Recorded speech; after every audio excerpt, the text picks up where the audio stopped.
نحمده ونصلي ونسلم على سيدنا ومولانا محمد رسوله النبي الأمين المكين الحنين الكريم الرؤوف الرحيم وعلى آله الطيبين الطاهرين وصحبه الكرام المتقين المخلصين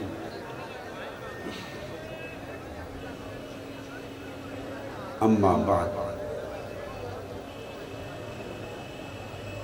فأعوذ بالله من الشيطان الرجيم بسم الله الرحمن الرحيم من يطع الرسول فقد أطاع الله صدق الله مولانا العظيم۔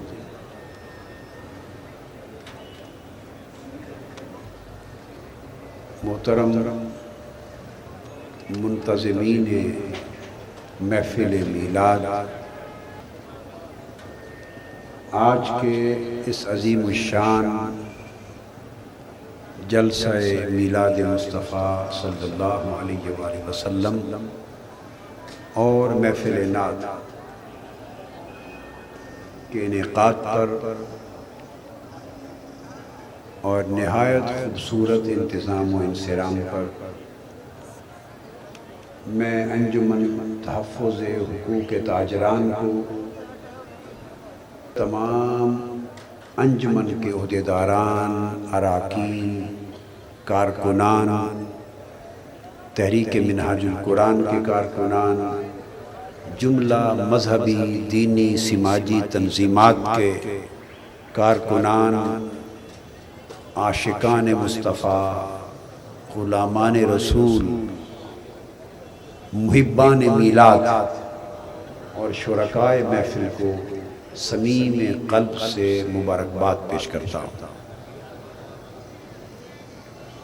اور جملہ معزز مہمانان گرامی قدر، مشائخ میں سے، سماجی نمائندگان میں سے، تاجران میں سے جو شریک محفل ہیں، وہ سب لائق صد مبارکباد ہیں کہ آقا علیہ السلام کی اس عظیم محفل میلاد کی برکتوں اور سعادتوں سے وہ آپ اور ہم سب حصہ لے رہے ہیں۔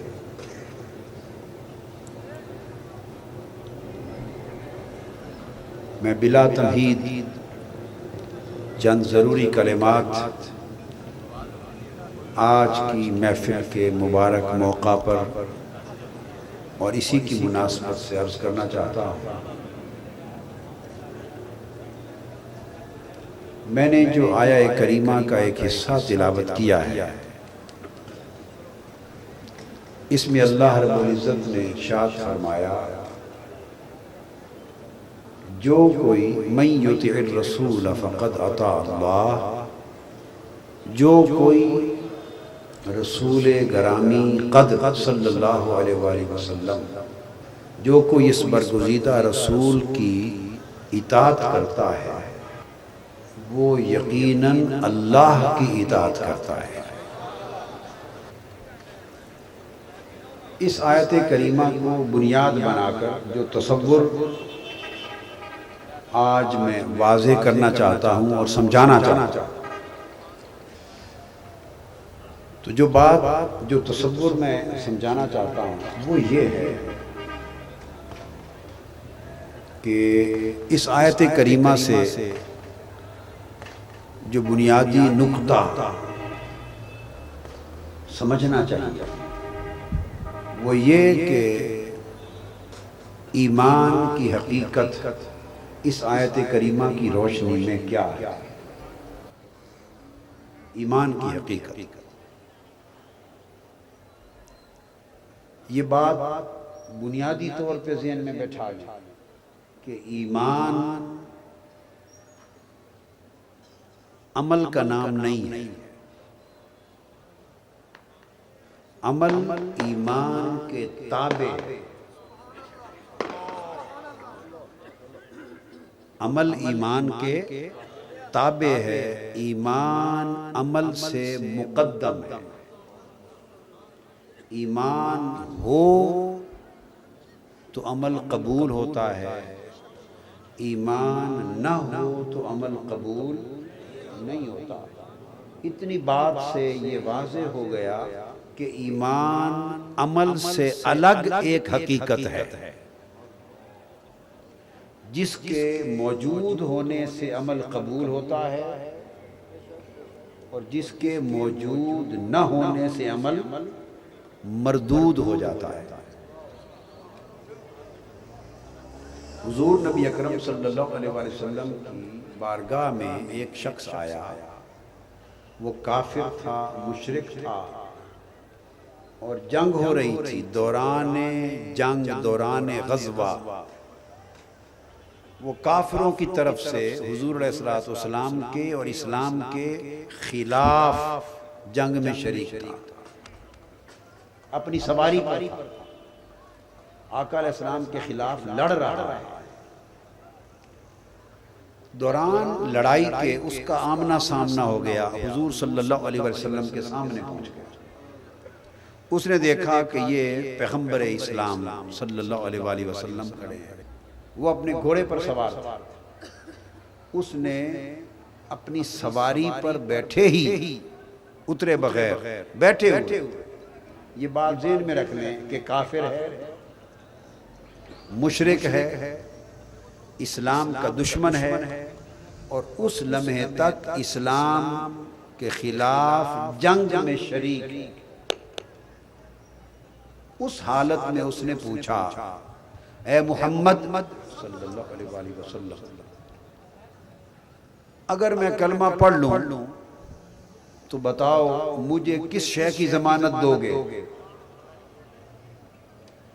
یہ وہ سوال کرتا ہے کافر، مگر اس کے سوال پہ غور کریں۔ وہ کہتا اگر میں کلمہ پڑھ لوں تو مجھے کس شے کی ضمانت دو گے؟ اس سے یہ معلوم ہوتا ہے کہ اس دور کے جو کافر اور مشرک تھے، کافر ہو کر بھی اتنا جانتے تھے کہ رسول جس شے کی ضمانت دینا چاہے دے سکتا ہے۔ یہ اس دور کے کافر بھی جانتے تھے کہ یہ رسول ضمانت بولیے دے سکتے۔ اس نے سوال کیا اگر میں کلمہ پڑھ لوں تو آپ کیا ضمانت دیں گے؟ آقا علیہ السلام نے اسے فرمایا تو کلمہ پڑھ لے تو میں تجھے جنت کی ضمانت دیتا ہوں۔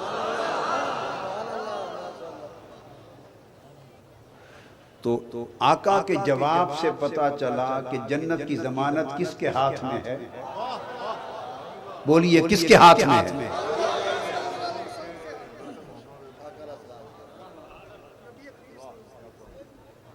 آپ میں سے بعضوں نے کہا اللہ کے ہاتھ میں۔ یہی تو درست کرنا چاہتا ہوں۔ اللہ تو بھئی جنت کا خالق و مالک ہے، جنت کا خالق و مالک ہے۔ اس نے جنت کی ضمانت براہ راست روئے زمین کے کسی شخص کو نہیں دی، جسے بھی دی ہے جنت کی ضمانت زبان مصطفیٰ سے دی۔ آقا نے فرمایا میں تمہیں جنت کی ضمانت دیتا ہوں۔ اس نے کہا اچھا یہ سودا پکا ہے؟ پوچھتا پکے رہیں گے؟ آقا نے فرمایا میں نے کہہ دیا ضمانت ہو گئی۔ اس نے وہیں سواری پر بیٹھے پڑا اشہد ان لا الہ الا اللہ واشہد ان محمد رسول اللہ، کلمہ پڑھا۔ اب اس نے کہا میں نے کلمہ پڑھ لیا ہے، نیچے اتروں اور جس پیغمبر کا کلمہ پڑھا ہے اس کے قدم تو چوم لوں اور ساتھ اس سے اسلام سیکھ لوں۔ وہ نیچے اترنے لگا، پائیدان سے اس کا پاؤں پھسلا، گردن کے بل گرا اور وہیں گر کے شہید ہو گیا۔ اب جو بات سمجھانا چاہتا ہوں، اس شخص نے ابھی تک غسل بھی نہیں کیا، غسل نہیں کیا، وہی کافر و مشرک ہے، پلید جسم کے ساتھ آ رہا ہے، کلمہ پڑھا ہے نہ غسل کیا، نہ حضور علیہ السلام سے نماز پڑھی، نہ نماز سیکھی، نہ ایک وقت کی ہی نماز ادا کرنے کا موقع ملا، نہ روزہ رکھا، نہ حج کیا، نہ زکوٰۃ دی، نہ حلال اور حرام کا سمجھا۔ دین اسلام کا کوئی عمل، کوئی عبادت اس نے ابھی تک سرے سے سمجھا ہی نہیں اور کوئی عمل نہیں کیا، فقط کلمہ پڑھا۔ آقا علیہ السلام کو تک کر، حضور علیہ السلام کو دیکھ کر اور گر کے مر گیا۔ اب جب وہ مر گیا تو اب اس کی موت کو مرنا نہیں کہتے، وہ یکا یک شہادت میں بدل گیا۔ اور حضور علیہ السلام نے فرمایا جس نے جنتی دیکھنا ہو اس شخص کو دیکھ لے۔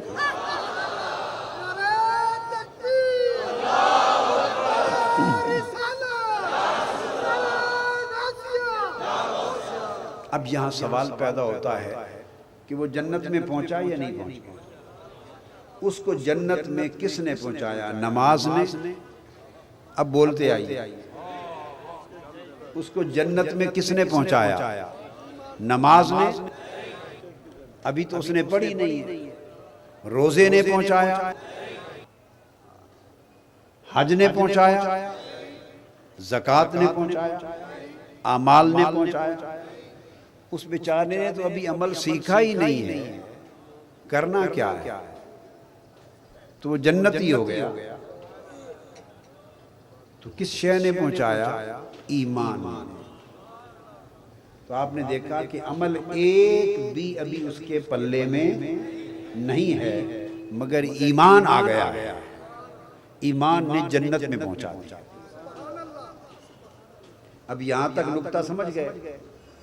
وقت تھوڑا ہے، میں ایک ہی بات اگر ایک مثال سے سمجھ جائیں تو دوبارہ مزید کوئی اور دلیل دینے کی ضرورت نہیں رہے گی، تاکہ میں مضمون کو آگے بڑھاتا چلوں۔ تو آپ یہ بات ذہن نشین ہو گئی کہ صرف ایمان کلمہ پڑھنے کی وجہ سے اس کے پاس ہے، عمل ایک بھی اس کے پاس نہیں، اور وہ جنت میں گیا۔ تو جنت میں عمل نے نہیں پہنچایا اس کو، بلکہ ایمان نے پہنچایا۔ اب سوال پیدا ہوا کہ ایمان کیا ہے؟ بولیے، سوال پیدا ہوا کہ ایمان کیا ہے؟ اب آؤ دیکھیں، تلاش کرتے ہیں کہ اس نے کیا کیا تھا جس کی وجہ سے آپ نے اور ہم نے سب نے مان لیا کہ وہ صاحب ایمان ہو گیا۔ آپ عرف عام میں کہتے ہیں کہ اس نے حضور علیہ السلام کا کلمہ پڑھا۔ تو کلمہ پڑھنے کا معنی کیا ہے؟ اس نے حضور علیہ السلام کو مان لیا۔ ایمان حضور کو ماننے کا نام۔ بولیے، ایمان حضور علیہ السلام کو ماننے کا نام۔ ایمان کی تعریف کر رہا ہوں، بس ایمان آقا علیہ السلام کو بولیے ماننے کا نام۔ اب یہاں ایک سوال کسی کے ذہن میں یہ بھی ہو سکتا ہے، بھئی ایمان صرف حضور کو ماننے کا نام تو نہیں، پہلے تو اللہ کو ماننے کا نام ہے، اور کلمہ جب پڑھا تو اس نے اللہ کو بھی مانا اور رسول کو بھی مانا۔ اب یہاں اس نقطے کو سمجھانا چاہتا ہوں کہ اللہ کو کب مانا اور رسول کو کب مانا۔ سامنے کون تھا اس کے؟ خدا تھا یا مصطفیٰ تھا؟ سامنے کون تھا؟ اس نے ضمانت کس سے مانگی اور کس کی ضمانت پر یقین کیا؟ آقا علیہ السلام سے ضمانت مانگی، آقا کی ضمانت پر یقین کیا اور کلمہ پڑھ لیا۔ اس نے پوچھا تھا، پھر میں اس کے الفاظ پر آ رہا ہوں، اگر میں کلمہ پڑھ لوں تو آپ کیا ضمانت دیں گے؟ حضور نے فرمایا، تجھے جنت کی ضمانت دیتا ہوں۔ جب یہ فرمایا تو اس نے کہا کہ مجھے کلمہ پڑھا دیں۔ آپ نے پڑھا دیا۔ اب جواب دیں کہ کس کو مان کر کلمہ پڑھا؟ اگر آپ کہیں اللہ کو مان کر پڑھا تو اجی ابھی تک اللہ سے اس کی واقفیت ہی نہیں ہوئی،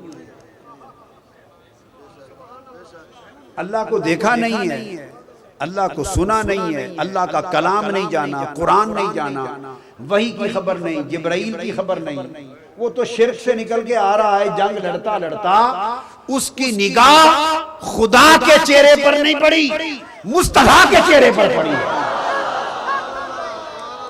اس نے خدا کو نہیں دیکھا۔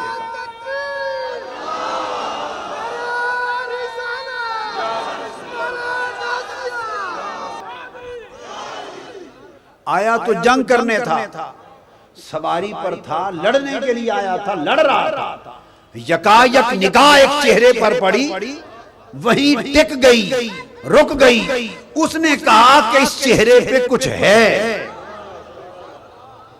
ورنہ وار کر دیتا، ورنہ وہ وار کر دیتا، تلوار چلاتا، رک گیا، چہرے میں کچھ کشش لگی، اس کشش نے اس کے دل کو کھینچا اور اس نے پوچھا کہ اگر میں آپ کو مان لوں تو کیا ضمانت دیں گے؟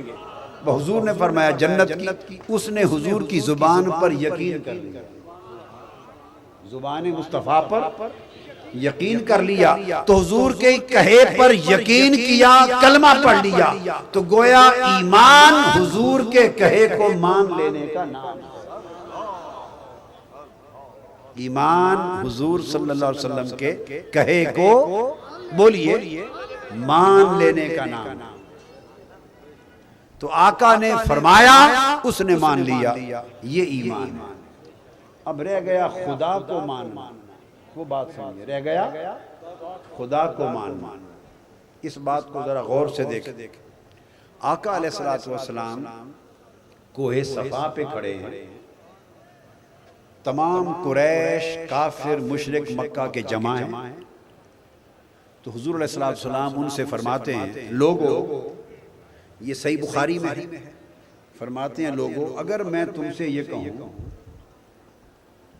مشہور حدیث ہے اور یہ اسلامیات کی کتابوں میں بھی واقعہ آپ پڑھتے سنتے چلے آ رہے ہیں، حدیث بخاری شریف کی ہے مگر یہ بچپن سے آپ پڑھتے سنتے آ رہے ہیں، تو جو اس میں سے بات میں سمجھانا چاہتا ہوں وہ آپ کے لیے نہیں ہے، وہ آپ نے پڑھی سنی نہیں، واقعہ عمر بھر پڑھا سنا ہے، واقعہ عمر بھر پڑھا ہے سنا ہے، مگر جو نکتہ سمجھانا چاہتا ہوں وہ سمجھنے اور توجہ کے قابل ہے۔ آقا علیہ السلام فرماتے ہیں اگر میں تم سے یہ کہوں کہ اس پہاڑ کے پیچھے لشکر ہے اور تم پر حملہ کر دے گا تو کیا تم میری بات پر یقین کر لو گے؟ قریش مکہ کفار و مشرکین نے کہا یا رسول اے محمد صلی اللہ علیہ وسلم ہم مان لیں گے۔ آپ نے پوچھا کیوں مان لو گے؟ تم نے تو وہ لشکر دیکھا ہی نہیں ہے، پہاڑ کے پیچھے کیا ہے اور کیا نہیں تم نے تو دیکھا ہی نہیں، تو کیوں مان لو گے؟ انہوں نے جواب دیا اس لیے مان لیں گے کہ ہم نے عمر بھر آپ کو دیکھا ہے اور سچا پایا، عمر بھر۔ صادق و امین کہتے ہیں آپ کی زبان مبارک سے کبھی جھوٹ نہیں نکلا، چونکہ سچا پایا ہے، آپ کو سچا مانتے ہیں، لہٰذا اگر نہیں بھی دیکھا تو آپ کی زبان سے جب سن لیں گے تو مان لیں گے۔ اب آپ نے فرمایا جس طرح دیکھے بغیر میرے کہے پر اس لشکر کو مان لو گے، اس طرح دیکھے بغیر میرے کہے پر یہ بھی مان لو کہ یہ تمہارے بت سب جھوٹے ہیں، کائنات کا خالق و مالک ایک اللہ ہے۔ فرمایا میرے کہے پر بن دیکھے یہ بھی مان لو کہ اللہ ایک ہے۔ اس لیے قرآن مجید نے ایمان کی تعریف کی سورہ بقرہ میں، اور تعریف کرتے ہوئے فرمایا الذین یؤمنون بالغیب، مومن وہ ہیں جو بن دیکھے مان لیتے۔ بولیے بن۔ دو باتیں ہوتی ہیں، آپ کہتے ہیں نہ دیکھا نہ سنا، آپ کیا کہتے ہیں؟ نہ دیکھا نہ سنا، تو کیسے مانے؟ بات تو درست ہے، جب دیکھا بھی نہ ہو اور سنا بھی نہ ہو تو آدمی مان نہیں سکتا، مانتا ہے یا دیکھ کر یا سن کر۔ تو ایمان کی تو شرط یہ ہے کہ ایمان یہ ہے کہ خدا کو بن دیکھے مانو، کہ خدا کو کوئی دیکھ سکتا ہی نہیں، تو خدا کو جب بن دیکھے ماننا ہے تو پھر دوسرا راستہ رہ گیا سن کر، تو سن کر کس سے؟ مصطفیٰ سے۔ تو آقا نے فرمایا جیسے بن دیکھے میرے کہے پر لشکر کا ہونا مان لو گے، اسی طرح بن دیکھے میرے کہے پر خدا کا ہونا مان لو۔ تو جو خدا کا ہونا مصطفیٰ کے کہنے پر مان گئے، جو خدا کا ہونا اس بات کو مصطفیٰ کے کہنے پر مان گئے، وہ ابو بکر ہو گئے، وہ عمر ہو گئے، وہ عثمان و علی ہو گئے، وہ صاحب ایمان ہو گئے۔ خدا کو نہ اس دن تک دیکھا تھا نہ مرتے دم تک دیکھا، بن دیکھے صرف اس لیے مان لیا کہ مصطفیٰ نے کہا وہ ہے صلی اللہ علیہ وآلہ وسلم۔ اب جو بات سمجھانا چاہتا ہوں وہ یہ خاص نقطہ ہے، مگر آسان کر کے سمجھا دوں گا۔ اب دیکھنا یہ ہے کہ ایمان تو وہ لے آئے، اللہ پر بھی ہو گیا، رسول پر بھی ہو گیا، مگر کہنا پوچھنا یہ ہے کہ پہلے کس کو مانا؟ خدا کو مانا یا مصطفیٰ کو مانا؟ خدا کی تو حضور علیہ السلام خبر دے رہے ہیں کہ وہ ہے، خدا کے ہونے کی تو خبر دے رہے ہیں، توحید کی تو خبر دے رہے ہیں کہ وہ ہے، ایک ہے۔ اور جو خبر دیتا ہے اسے کیا کہتے ہیں؟ آپ لوگ کیا کہتے ہیں؟ مخبر۔ بولیے، جو خبر دیتا ہے اسے کیا کہتے ہیں؟ مخبر۔ کیا کہتے ہیں؟ خبر دینے والے کو کہتے ہیں مخبر، خبر دینے والا۔ اور جس کے بارے میں دی جاتی ہے اس کو کہتے ہیں خبر۔ اب اگر ایک شخص آپ کو یہاں آ کر بتائے، کوئی خبر دے دے کہ فلاں شہر میں بم دھماکہ، کراچی میں 11 بم دھماکے ہو گئے، مثال دے رہا ہوں کل کا واقعہ، یا فلاں گھر ڈاکہ پڑ گیا، یا فلاں کے گھر بچہ پیدا ہو گیا، کوئی شخص آپ کو یہ خبر دے کہ فلاں جگہ یہ ہو گیا، تو اب بتائیے کہ پہلے آپ خبر دینے والے کو مانتے ہیں یا اس کو درمیان سے نکال کر سیدھا خبر کو مانتے ہیں؟ اگر خبر دینے والے پر آپ کا اعتماد ہی نہیں ہے کہ یہ سچا مخبر ہے، تو اس کی بتائی ہوئی کسی خبر پر اعتماد ہوگا؟ تو خبر کو قبول کرنے کے لیے پہلے مخبر کو قبول کرنا شرط ہے، مخبر پر اعتماد ہونا شرط ہے، مخبر کو سچا ماننا شرط ہے۔ تو پہلے مخبر کو مانیں گے کہ ہاں یہ درست ہے، معتبر ہے، سچا ہے، قابل اعتماد ہے، مخبر کو مانیں گے تو پھر مخبر کی بتائی ہوئی ایک ایک خبر کو مانتے چلے جائیں گے۔ خدا کا ہونا یہ ایمان کے باب میں خبر ہے، اور اس خبر کا بتانے والا مخبر یہ مصطفیٰ ہے۔ سو جس نے بھی خدا کو مانا ہے، خدا کی عزت کی قسم، اس نے پہلے خدا کو نہیں، پہلے مصطفیٰ کو مانا۔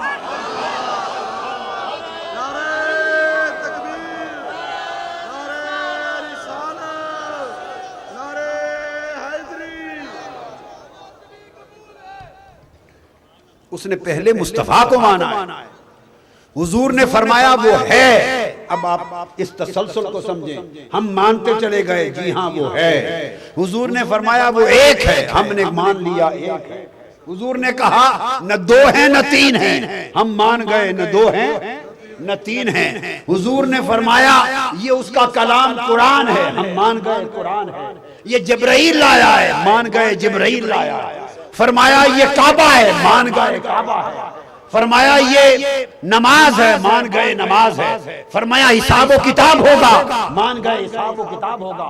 فرمایا قیامت کے دن اٹھیں گے، مان گئے جی حضور اٹھیں گے۔ فرمایا کوئی جنت میں جائے گا کوئی دوزخ میں، مان گئے حضور کوئی جنت میں جائے گا کوئی دوزخ میں۔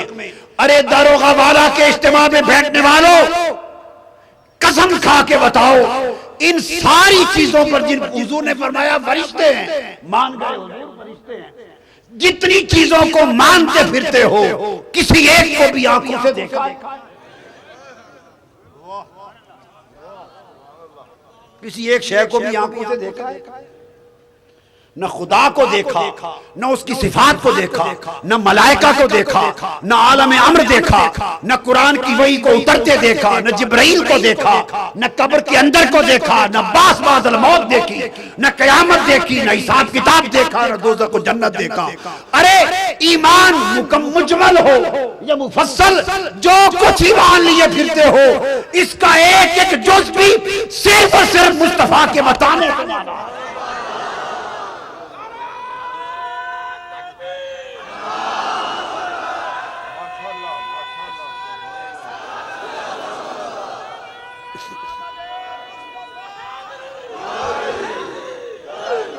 تو پھر اب بتاؤ کہ ایمان مصطفیٰ کو ماننے کا نام ہے یا خدا کو ماننے کا نام ہے؟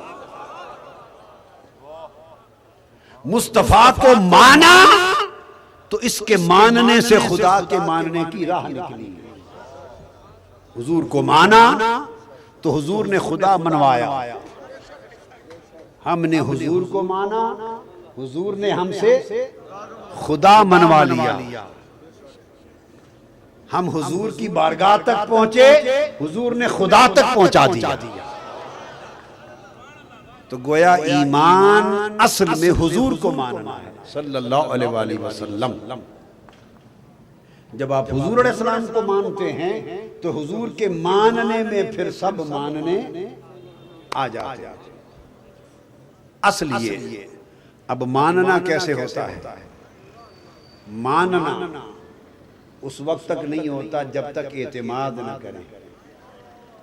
ہم آگے چل رہے ہیں، اب آگے بڑھ رہے ہیں۔ ماننا، آپ اگر اعتماد نہ کریں تو مانیں گے کسی کو؟ میں آپ کو کچھ باتیں بتا رہا ہوں، آپ مان رہے ہیں، کیوں مان رہے ہیں؟ آپ کو کچھ مجھ پر اعتماد ہے نا، کہ جو بات کرتے ہیں سکا کرتے ہیں، درست کرتے ہیں، دلیل سے کرتے ہیں۔ اگر یہ اعتماد نہ ہو تو آپ میری باتوں کو کیوں مانیں؟ کہیں گے گپ مار کے چلے گئے۔ تو اگر آپ مانتے ہیں، کسی کو بھی مانتے ہیں، تو کیوں مانتے ہیں؟ اس پر آپ کا اعتماد ہوتا ہے۔ تو اب ماننے سے ہم پہلے آ گئے، تو ماننا اعتماد پر ہوتا ہے، اور اعتماد تعلق سے ہوتا ہے۔ اعتماد راہ چلتے اعتماد ہو جاتا ہے۔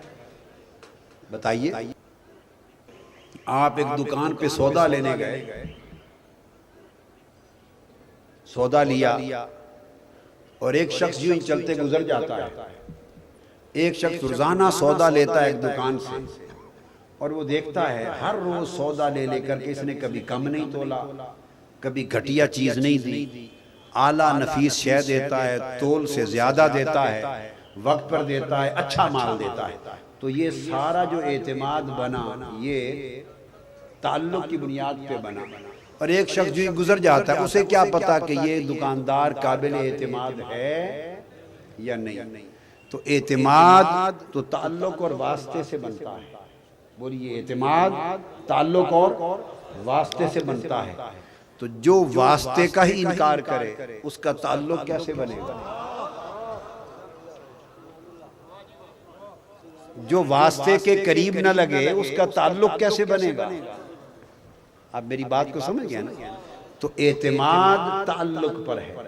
اب ایمان کی تعریف یہ ہوئی کہ ایمان اصل میں حضور کو ماننا ہے صلی اللہ علیہ وسلم، اور ماننے کی بنیاد اعتماد، اور اعتماد کی بنیاد تعلق۔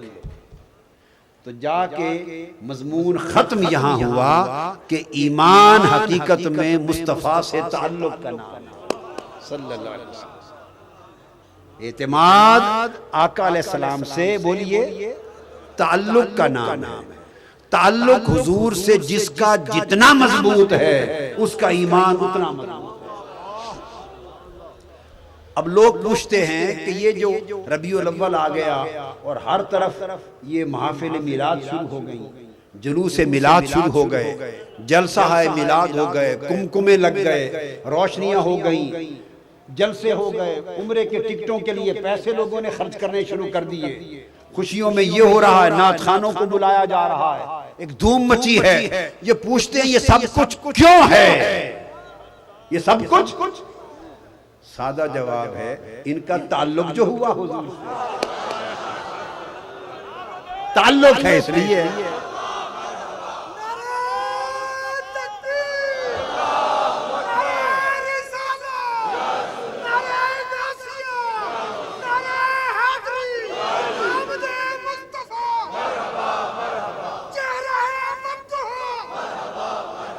تو یہ تعلق ہے، یہ ساری خوشیاں تعلق کی علامت ہیں۔ تو اس کا مطلب ہے جہاں آقا کے ولادت کا مہینہ ہو اور خوشیاں نظر آئیں، سمجھو یہاں تعلق والے ہیں، اور جہاں خوشیاں نظر نہ آئیں سمجھو لا تعلق لوگ۔ ایمان تعلق کا نام ہے، سن لو، ایمان تعلق کا نام ہے۔ داڑھی میں ایمان نہیں رکھا، میں دعوے سے بات کر رہا ہوں، روئے زمین کا کوئی عالم دین اس بات کو مسترد کرنے کی جرات نہیں کرتا۔ ایمان داڑھی میں نہیں رکھا، داڑھی ایمان میں ہے، داڑھی ایمان میں ہے، کیونکہ حضور کی سنت ہے، یہ بھی مصطفیٰ سے تعلق کی علامت ہے۔ کیوں رکھتے ہیں داڑھی؟ بولیے، محبوب سے سنت ہے نا، سنت ہے تو محبوب کی سنت کو اپناتے ہیں تو کوئی تعلق ہے تو اپناتے ہیں نا۔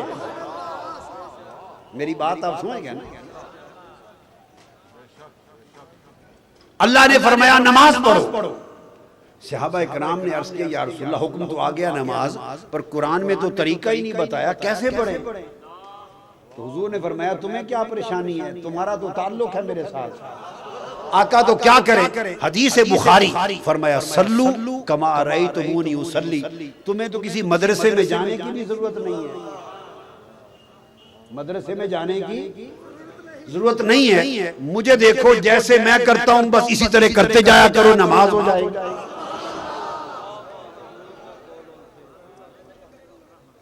تو نماز حضور کے تعلق سے سیکھی۔ سمجھانا یہ چاہتا ہوں کہ یہ جو خوشیاں میلاد کی ہیں یہ کیوں ہیں؟ ان کا تعلق ہے، اور جہاں خوشیاں نظر نہ آئیں سمجھ لو وہاں تعلق نہیں۔ ایک سادہ بات سمجھاتا ہوں، کسی کے گھر بیٹا پیدا ہوتا ہے، کسی کے گھر، آپ نے کبھی دیکھا کہ بیٹا تو آپ کے گھر پیدا ہو اور خوشیاں تیسرے چوتھے گھر والے منا رہے ہوں؟ کبھی ایسا ہوتا ہے؟ خوشیاں کون مناتا ہے؟ گھر والے۔ کیوں؟ ان کا تعلق ہے، اور چوتھے گھر کا تعلق نہیں ہے، وہ خوشیاں نہیں مناتا۔ یہ میلاد کا مختصر فلسفہ ہے۔ جو حضور سے تعلق رکھتے ہیں وہ جو اپنے بیٹے کی ولادت کی خوشی مناتا ہے وہ کہتا ہے کروڑ بیٹے کی خوشیاں قربان مصطفیٰ کی ولادت پر۔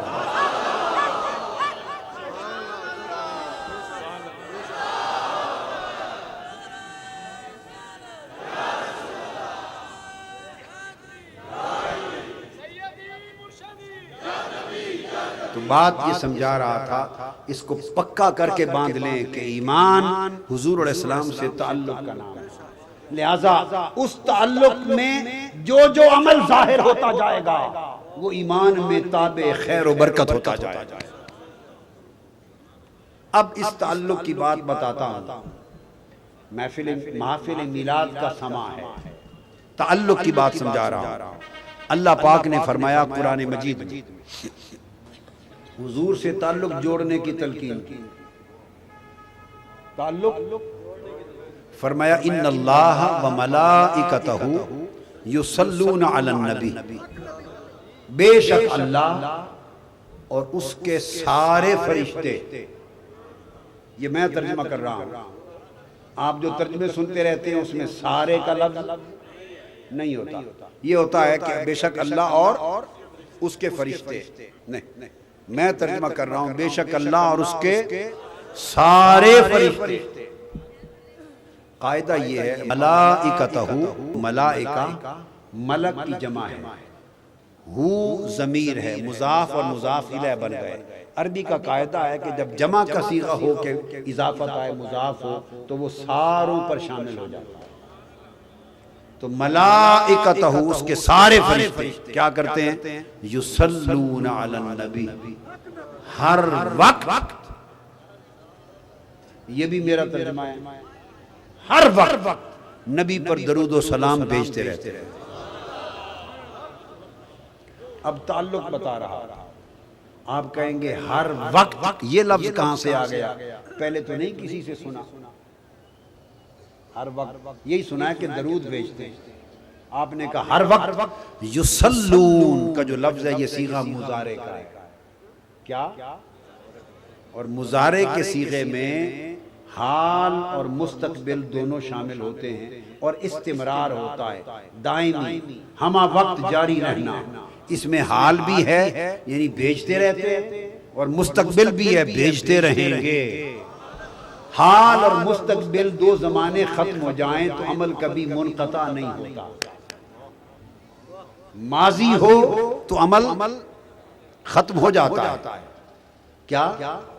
ماضی ہو تو عمل ختم ہو جاتا ہے. حال اور مضارع، پریزنٹ اور فیوچر، پریزنٹ اور فیوچر دو ٹینس اور دو زمانے جمع ہو جائیں تو عمل کبھی ختم. اس لیے کہ یہ لمحہ حال ہے، تو یہ جس لمحے یہ ماضی بنے گا، پیچھے گزرے گا، اگلا مستقبل کا لمحہ حال ہو جائے گا. میری بات آپ سمجھ رہے ہیں؟ پھر یہ لمحہ جب پیچھے جائے گا، ماضی میں منتقل ہوگا، تو اگلے حال کا لمحہ مستقبل کا پھر حال ہو جائے گا. تو حال اور مستقبل جمع ہو جائیں تو کبھی خلا ہوتا ہی نہیں. خلا اور عمل کبھی منقطع نہیں ہوتا. اب اس اصول کو ذہن میں رکھ کر اب ترجمے پہ غور کریں. فرمایا بے شک اللہ اور اس کے سارے فرشتے ہمیشہ ہمیشہ ہر وقت اپنے نبی پر درود و سلام بھیجتے رہتے ہیں. جب اللہ نے فرما دیا درود و سلام بھیجتے رہتے ہیں، تو یہاں جو بات قابل توجہ فرمایا، یا ایھا الذین آمنو، اے ایمان والو، صلو علیہ، اب تم بھی اس محبوب پر صلاۃ درود پڑھا کرو، وسلموا تسلیما، اور سلام پڑھا کرو بہت زیادہ، کثرت کے ساتھ اور ادب کے ساتھ. دو لفظ ہیں، صلو علیہ، کیا؟ ان پر درود پڑھو، وسلموا تسلیما. سلمو کے بعد لفظ تسلیمہ دوبارہ آیا. آپ دیکھیں صلو علیہ صلاۃً نہیں کہا، صلو علیہ ان پر درود پڑھو، اور سلمو کا مطلب ہے ان پر سلام پڑھو. تو بات یہاں ختم ہو سکتی تھی، صلو علیہ وسلموا، یا صلو وسلموا علیہ، اس پر درود بھی پڑھو سلام بھی پڑھو، مگر نہیں، فرمایا ان پر درود پڑھو وسلموا اور سلام پڑھو تسلیما. یہ جو تسلیما مصدر بن کے دوبارہ آیا ہے، اس کے دو معنی ہیں، ایک تکسیر ایک تعظیم. سلموا تسلیما، میرے مصطفیٰ پہ سلام پڑھو اور جی بھر کے پڑھو اور کثرت کے ساتھ پڑھو اور ادب اور تعظیم کے ساتھ پڑھو. یہ معنی دو باتیں آ گئی نا.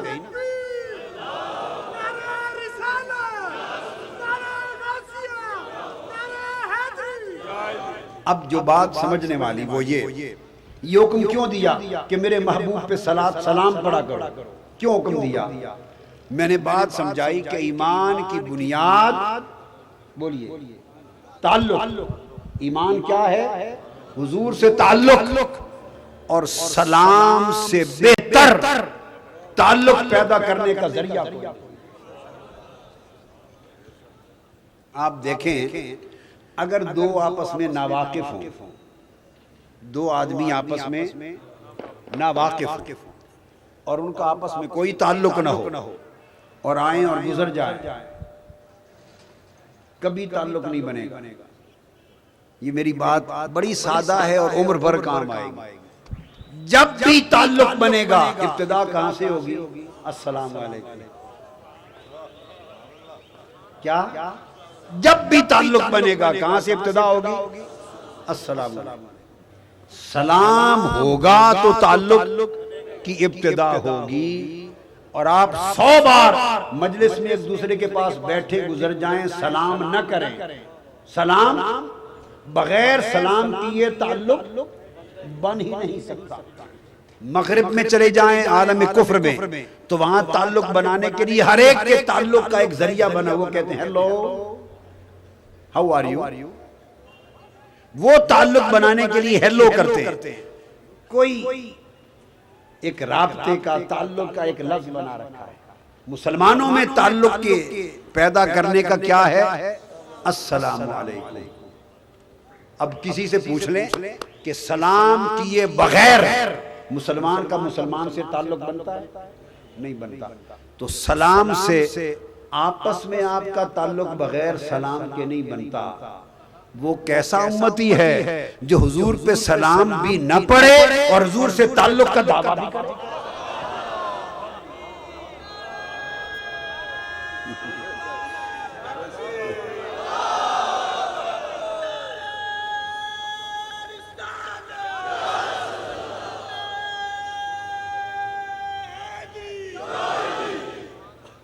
میں یہ دعوے سے بات کہہ رہا ہوں کہ حضور علیہ السلام سے تعلق امتی کا بن ہی نہیں سکتا جب تک ابتدا سلام سے نہ ہو. سلام سے ہی ابتدا تعلق ہوتی ہے. ہر روز دیکھتے رہتے ہیں، ہر روز دیکھتے رہتے ہیں. اس لیے اللہ پاک نے فرمایا کہ میں اور میرے فرشتے تو درود و سلام بھیجتے ہی رہتے ہیں. ایمان والو آؤ، اگر تم چاہتے ہو کہ تمہارا ایمان صحیح ہو تو آؤ تعلق بناؤ میرے محبوب سے. باری تعالیٰ پھر ہم آپ کے محبوب سے اور اپنے محبوب سے تعلق کیسے بنائیں؟ فرمایا کہ پوچھنے کی بات ہے، جو کام میں کرتا رہتا ہوں تم بھی کرو. درود و سلام بھیجو میرے محبوب پر. درود و سلام سے تعلق بنے گا. درود و سلام سے تعلق بنے گا. وجہ کیا؟ ایک شخص کہتا ہے کہ میں صرف درود پڑھ لیتا ہوں، وہی کافی ہے، سلام نہیں پڑھنا چاہتا. تو میں بتانا چاہتا ہوں کہ اللہ پاک نے درود و سلام کی 2 لفظ بولے. درود کو سادہ کر کے کہا، سلام کو ڈبل کر کے کہا. صلو علیہ وسلموا تسلیما. زور سلام پر دیا. درود سے درجہ بلند ہوتا ہے، سلام سے بارگاہ مصطفیٰ میں تعلق ہوتا ہے.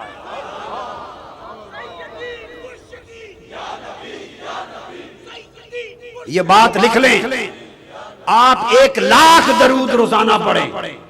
درود پڑھنے سے حضور کی بارگاہ سے جواب نہیں آتا. درود پڑھنے سے جواب نہیں آتا. درود پڑھنے سے کیا ہوتا ہے؟ حدیث پاک میں ہے 10 نیکیاں ملتی ہیں، 10 گناہ معاف ہوتے ہیں، 10 درجے بلند ہوتے ہیں. یہ حدیث ہے. درود پڑھنے سے یہ ملتا ہے. درود پڑھنے سے 10 گناہ، ایک بار درود پڑھیں تو گناہ 10 معاف ہوتے ہیں، 10 نیکیاں ملتے ہی ہیں، اور 10 درجے بلند ہوتے ہیں. تو درود پڑھنے سے اجر ملتا ہے. یہ بات سمجھ لیں، درود پڑھنے سے اجر، نیکیاں ملتی ہیں. اب آپ پوچھیں تو قادری صاحب درود پڑھنے سے تو اجر نیکیاں ملتی ہیں، سلام پڑھنے سے کیا ملتا ہے؟ ہاں، درود پڑھنے سے ثواب ملتا ہے، سلام پڑھنے سے جواب ملتا ہے.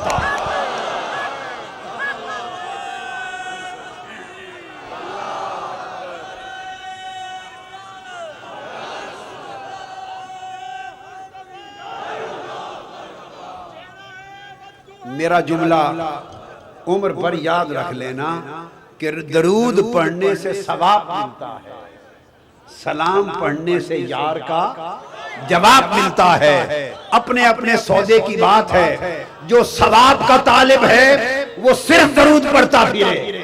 بابا ہم تو ثواب کے تاجر ہی نہیں ہیں، ہم یار کے جواب کے طالب ہیں.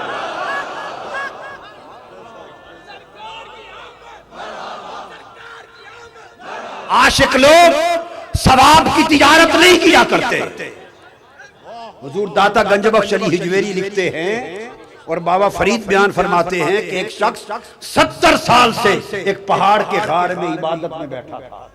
70 سال سے عبادت میں بیٹھا تھا۔ اللہ پاک نے حضرت موسیٰ علیہ السلام کی طرف وحی بھیجی اور فرمایا میرے پیغمبر اپنے پیغمبر کی طرف وحی بھیجی، فرمایا جا اس کو میری طرف سے پیغام سنا دے کہ تو نے 70 سال ہماری عبادت کی، ہم نے تمہاری عبادت کو قبول نہیں کیا، رد کر دیا۔ یہ حضور دادا گنج بخش علی حجویری نے اور حضور بابا فرید گنج شکر نے، انہوں نے کشف المحجوب میں، انہوں نے اسرار الاولیاء میں بیان کیا۔ پیغمبر گئے، انہوں نے دیکھا ایک بزرگ بابا، پوچھا کہ آپ 70 سال سے عبادت کر رہے ہیں؟ انہوں نے بتایا جی ہاں 70 سال سے عبادت میں مصروف ہیں۔ انہوں نے کہا اللہ کی طرف سے ایک پیغام آیا ہے آپ کے پاس۔ اس کی آنکھوں میں چمک آ گئی، کھڑا ہو گیا، یار کا پیغام آیا ہے مولا کا، کیا پیغام ہے؟ انہوں نے کہا پیغام یہ ہے، بڑے افسوس کا پیغام، کہ تمہاری 70 سال کی عبادت اللہ نے رد کر دی، اللہ نے رد کر دی۔ جب یہ خبر سنی تو وہ عاشق تھا، مولوی نہیں تھا،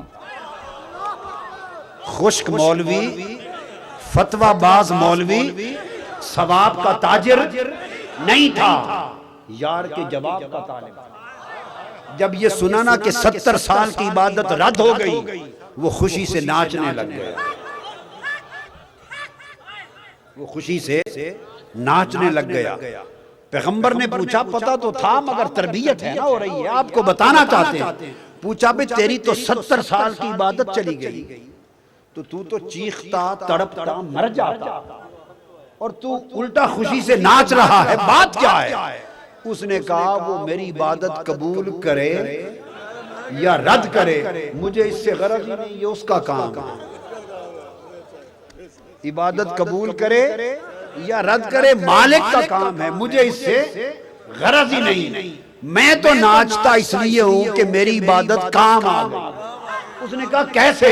اس نے کہا 70 سال کی، اس نے اگر مقبولوں میں نہ صحیح نا مقبولوں میں اپنے شمار میں لکھتے لیا ہے نا میرا نام، کسی نہ کسی کتاب میں لکھا تو ہے نا، اگر قبولوں میں لکھتا تب بھی مرضی۔ اس نے لکھا کہ قبول نہیں کی، اس نے مجھے یاد تو کیا ہے اور پیغام کو بھیجا ہے، جواب کو بھیجا ہے، مجھے تو یار کے جواب پہ رکھتا رہا ہے۔ تو عاشق لوگ ثواب کی تجارت نہیں کرتے، عاشق لوگ سنو یار کے جواب کی تجارت کرتے ہیں۔ اگر درود پڑھو گے فقط حکم ہے، اجر ہے، ثواب آتا ہے، مگر عاشق کو وہ مزہ ثواب میں نہیں جو یار کے جواب میں آتا ہے۔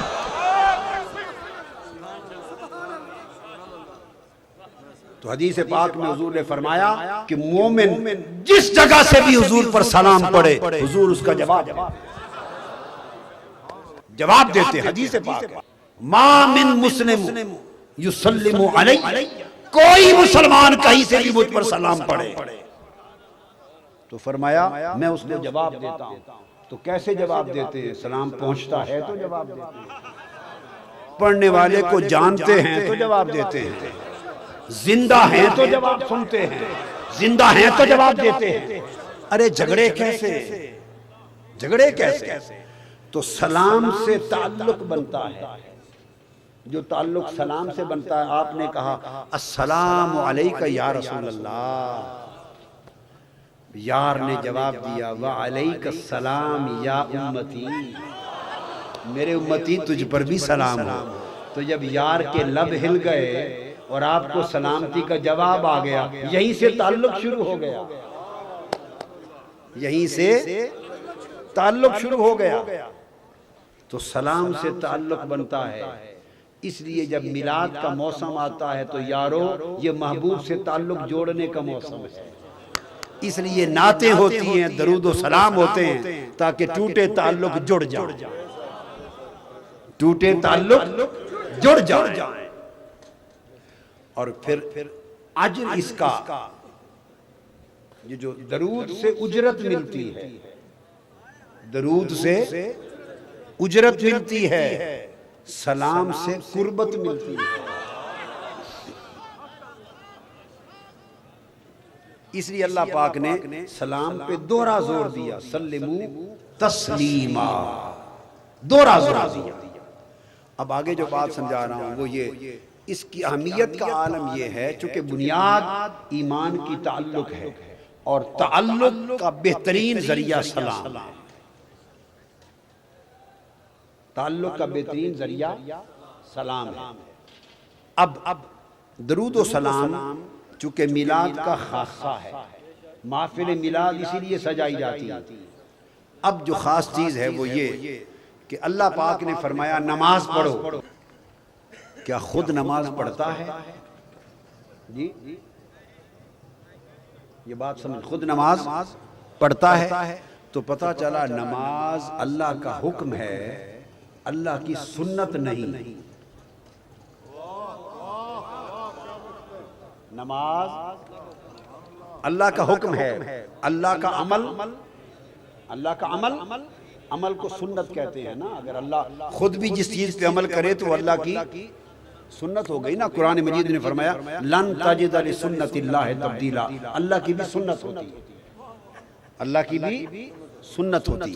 تو نماز اللہ کا حکم ہے، بولیے سنت نہیں۔ اس نے فرمایا وَلِلَّهِ عَلَى النَّاسِ حِجُّ الْبَيْتِ، حج کرو۔ خود حج کرنے آتا ہے جی؟ تو کیا پتہ چلا حج بھی اللہ کا حکم ہے، سنت نہیں۔ ٹھیک ہے؟ اس نے فرمایا روزے رکھو، اللہ پاک نے تمہارے اوپر روزے فرض کر دیے۔ کتب علیکم الصیام کما کتب علی الذین من قبلکم، روزے رکھو۔ اللہ خود روزے رکھتا ہے؟ نہیں۔ تو روزہ بھی اللہ کا حکم ہے، سنت نہیں۔ اس نے فرمایا زکوٰۃ دو، اقیموا الصلاۃ وآتوا الزکاۃ، زکوٰۃ دو، خود زکوٰۃ نکالتا ہے۔ تو پتہ چلا زکوٰۃ بھی اللہ کا حکم ہے، سنت نہیں۔ یہ تو میں نے ارکان اسلام میں سے 4 گن دیے نا۔ اس طرح آپ لیتے چلے جائیں اور فرائض لے لیں، احکام لے لیں۔ جہاد کرو، خود جہاد کرنے تشریف لاتا ہے، تو حکم ہے، سنت نہیں۔ الغرض جتنے بھی اعمال صالحہ ہیں، جتنی عبادات ہیں، جتنے ارکان اسلام میں عبادات اور فرائض ہیں، یہ سب اللہ کا حکم ہے، اللہ کی سنت نہیں۔ کیونکہ اللہ کرنے کو فرماتا ہے، خود نہیں کرتا، خود ان اعمال سے پاک ہے۔ اب آؤ تلاش کریں کہ باری تعالیٰ یہ سارے عمل ہمارے لیے ہی ہیں، بھی تم یہ کرو، یہ کرو، یہ بھی کرو، یہ بھی کرو۔ کوئی عمل خود بھی کرتا ہے؟ اس نے کہا ہاں، خود 2 عمل کرتا ہوں، میرے بھی پاس 2 عمل ہیں۔ ایک عمل ان اللہ و ملائکتہ یصلون علی النبی، میں اپنے رسول پر درود و سلام پڑھتا رہتا ہوں۔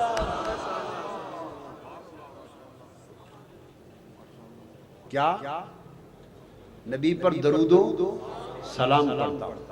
اور باری تعالیٰ کوئی اور عمل فرمایا وَرَفَعْنَا لَكَ ذِكْرَكَ، ہر وقت محبوب کا ذکر کرتا رہتا ہوں اور بلند کرتا رہتا ہوں۔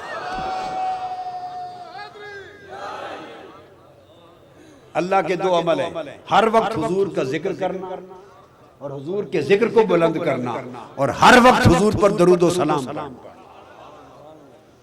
اب بتائیے میلاد کی محفل کے مقصد کیا ہیں؟ 2 ہی تو ہیں، ایک حضور کا ذکر، ایک درود و سلام۔ حضور کا ذکر اور درود و سلام۔ اب جو نقطہ سمجھا رہا تھا کہ وہ تمام فرائض، عبادات اور اعمال صالحہ حکم ہیں اللہ کی سنت۔ یہ سنت کس کی ہیں؟ حضور علیہ السلام کی، نبی کی سنت۔ نماز کس نے پڑھی؟ نبی اکرم صلی اللہ علیہ وسلم نے پڑھی، حضور کی سنت ہوئی۔ اب جس کو آقا نے فرض کہہ دیا ہے حضور کی سنت، جس کو فرض کہہ دیا وہ فرض ہو گئی،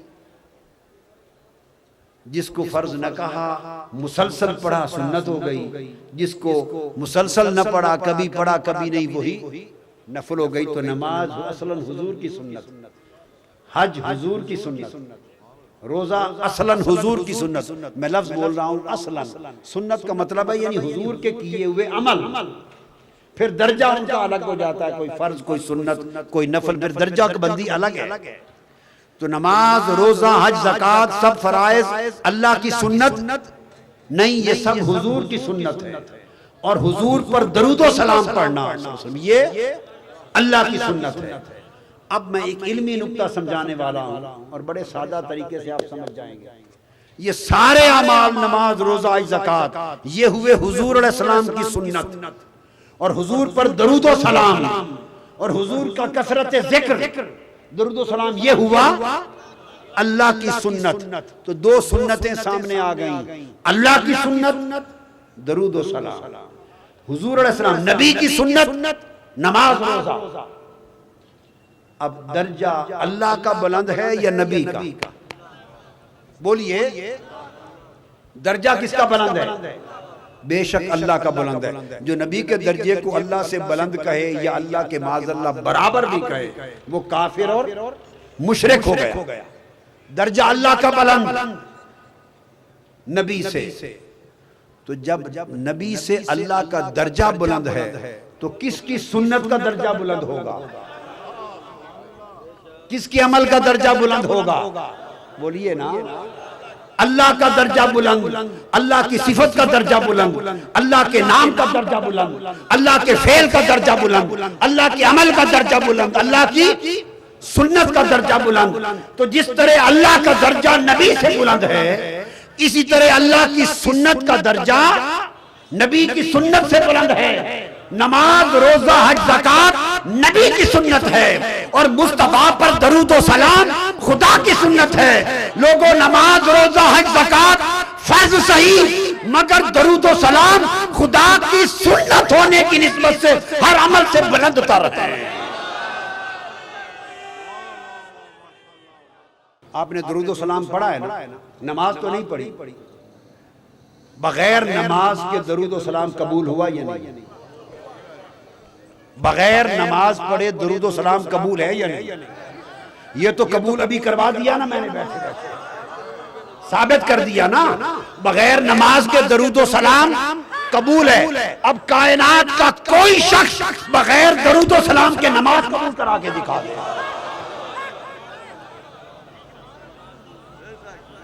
کوئی شخص روئے زمین کا درود و سلام بغیر نماز کے قبول ہے. کوئی درود و سلام کے بغیر نماز قبول کرا کے دکھا. جو اللہ کی سنت ہے وہ ہر وقت قبول ہے اور رسول کی سنت نماز, فرمایا اس رسول کی سنت میں میری سنت درود و سلام داخل ہوگی تو قبول ہوگی. نماز درود و اللہ کی عبادت درود و سلام کے بغیر قبول نہیں. درود و سلام نماز کے بغیر, نماز درود و سلام کے بغیر قبول نہیں. اب نماز کا پوچھ لیں. آپ نے نماز پڑھی, نماز میں تعلق کی بات کر رہا تھا. نماز نام ہے اللہ سے تعلق اور ہم کلامی کا. نماز نام ہے اللہ سے تعلق اور ہم کلامی کا. آپ نماز پڑھ رہے ہیں اور دوران نماز اتحیات میں بیٹھے تھے یا جس حالت میں بھی تھے, آپ کے پیر صاحب آ گئے اور کسی کے مولانا صاحب بہت بڑے مفتی اعظم آ گئے. دونوں نمازی, ایک کے پیر و مرشد آ گئے وہ نماز پڑھ رہا ہے, دوسرے کے مفتی اعظم حضرت مولانا صاحب آ گئے. دونوں نے آ کے السلام علیکم کہہ دیا. نہیں پتا تھا, السلام علیکم کہہ دیا. ادھر مرید صاحب نے دیکھا کہ میرے پیر و مرشد آئے ہیں, اس نے بھی آہستہ سے کہہ دیا وعلیکم السلام. ادھر مولانا صاحب کے شاگرد نے دیکھا حضرت مولانا صاحب آئے ہیں, اس نے بھی آہستہ سے کہہ دیا وعلیکم السلام. بتائیے دونوں کی نماز رہی یا گئی؟ کیا جرم کیا انہوں نے؟ کوئی لمبی چوڑی بات کر لی. انہوں نے سلام کیا ہے, اس نے سلام نہیں کیا ان پر, اس نے ان پر سلام نہیں کیا. ان کے سلام کا فقط آہستہ سے جواب دیا ہے, نماز ٹوٹ گئی. باری تعالیٰ آہستہ سے سلام کا جواب دیا ہے, نماز کیوں توڑ دی؟ اس نے کہا کہ نماز تو صرف میرے ساتھ بات کرنے کا نام ہے, تو نے اس سے بات کیوں کی؟ وہ غیر ہے, غیر سے کیوں بات کی؟ نماز تو نام ہے میرے ساتھ بات کرنے کا, میرے غیر سے کیوں بات کی؟ نماز ٹوٹ گئی۔ اب حالت نماز میں بیٹھے، اتحیات پر آ گئے، عرض کیا باری تعالیٰ ادھر غیر کے سلام کا جواب دیا تو نماز ٹوٹ گئی، ادھر عرض کیا باری تعالیٰ نماز قبول کیسے ہو؟ اس نے کہا اگر اپنی نماز کو قبول کروانا ہے تو جب قیام، رکوع، سجود، ثنا، تسبیح سب کچھ ختم کر لو نا، تو اس طرح گھٹنوں پہ ہاتھ رکھ کے میرے دروازے پر بیٹھ جانا اور التحیات للہ پڑھنا۔ جب تشہد پہ آؤ، اب نماز قبول کروانے کے لیے فرمایا اب میرے نبی پر سلام کرو، کہو السلام علیک ایھا النبی، یا نبی سلام علیک، یا نبی سلام علیک، میرے نبی پر سلام کرو۔ باری تعالیٰ اس دن تو میں نے اس کو سلام کیا نہیں تھا، خالی سلام کا جواب دیا تھا تو نماز ٹوٹ گئی، ادھر تو جواب کیا تو خود فرما رہا ہے کہ سلام کر، سلام کروا رہا ہے، یہ وجہ۔ باری تعالیٰ نے فرمایا وہ غیر تھا، یہ غیر نہیں، وہ غیر تھا، یہ غیر نہیں ہے۔ تو بندہ چونکا، اس نے کہا یہی مخمصہ تو نکالنا چاہتا ہوں کہ اگر میرا غیر ہوتا تو میں اپنی نماز میں اس کو سلام پڑھواتا۔ ہائے ہائے ہائے ہائے، اگر میرا نبی میرا غیر ہوتا تو اپنی نماز میں اس پر سلام پڑھواتا۔ ارے ہر روز نماز میں میرے نبی پر سلام پڑھنے والوں، اسی نماز کے سلام کا حیا کر لو اور نبی کو غیر سمجھنا چھوڑ دو۔ غیر ہو تو سلام کر دیں یا جواب دے دیں، نماز ٹوٹ جاتی ہے، اور حضور پر سلام نہ پڑھیں تو نماز ٹوٹ جاتی نہیں ہوتی۔ تو حضور پر سلام پڑھا تو نماز ہوئی، تو باری تعالیٰ سلام پڑھ دیا۔ اب وہاں تو ہر کسی پر سلام پڑھنے سے نماز ٹوٹی تھی، اور یہاں فقط ایک حضور پر سلام نہیں پڑھوایا، آگے چلے تو باری تعالیٰ سلام پڑھ دیا محبوب پر، فرمایا نہیں آگے بھی چلو، ایک شرط اور ہے، اب میرے محبوب پر جو سلام پڑھا ہے اس کی قبولیت کی شرط بھی یہ ہے کہ اب ان کی آل پر بھی پڑھو۔ اللہم صلی علی محمد وعلی آل محمد، اب میرے محبوب کی آل پر بھی پڑھو۔ لہذا نماز خدا کی ہے، درود و سلام مصطفیٰ کا، کیونکہ ادھر نماز کے اندر بھی حضور سے تعلق جوڑا جا رہا ہے، نماز کے اندر بھی حضور سے تعلق جوڑا جا رہا ہے، اور نماز کے اندر بھی حضور سے تعلق جوڑنے کے لیے طریقہ وہی درود و سلام کا لیا ہے۔ لہذا اور آخری نکتہ، نماز، روزہ، حج، زکوٰۃ اور ہر عمل اور ہر عبادت، کسی عمل کی بھی قبولیت قطعی نہیں، ہر عمل کی قبولیت ظنی ہے۔ کیا ظنی کہتے ہیں؟ اس کی مرضی قبول کر لے، مرضی قبول، کوئی شخص گارنٹی نہیں دے سکتا روئے زمین پر نماز پڑھ کے کہ میری گارنٹی ہے نماز قبول ہے، کوئی نہیں کہہ سکتا۔ روزہ رکھ کر اللہ پاک حضور نے فرمایا کم من صائم لیس لہ الا الجوع والعطش، کتنے روزے دار ایسے ہیں روزہ رکھتے ہیں مگر سوائے بھوک اور پیاس کے کچھ نہیں ملتا۔ فویل للمصلین الذین هم عن صلاتهم ساہون، وہ دوزخ کا تباہ کن نچلا درجہ ہے نمازیوں کے لیے جو نماز کی حقیقت کو بھولے بیٹھے ہیں۔ تو آپ نے دیکھا کہ نمازی بھی کہا اور دوزخ بھی بتائی، نمازی بھی کہا اور دوزخ بھی بتائی، ادھر روزہ بھی رکھوایا اور بھوک اور پیاس بھی بتائی کہ سوائے بھوک کے تو کوئی عمل بھی قطعی القبول نہیں ہے، ہر عمل ظنی ہے، چاہے قبول کر لے چاہے نہ کرے کوئی گارنٹی نہیں۔ ایک عمل بتاتا ہوں اور رخصت چاہتا ہوں، اور وہ حضور کا درود و سلام ہے۔ حضور پر درود و سلام جس وقت منہ سے نکلا بغیر تاخیر کے قبول ہو گئے۔ درود و سلام کبھی رد ہوتا ہی نہیں۔ نہ صرف یہ کہ یہ رد نہیں ہوتا، ہمیشہ قبول ہوتا ہے۔ ارے جس دعا کے آگے پیچھے درود و سلام لگ جائے وہ دعا بھی قبول ہو جاتی ہے۔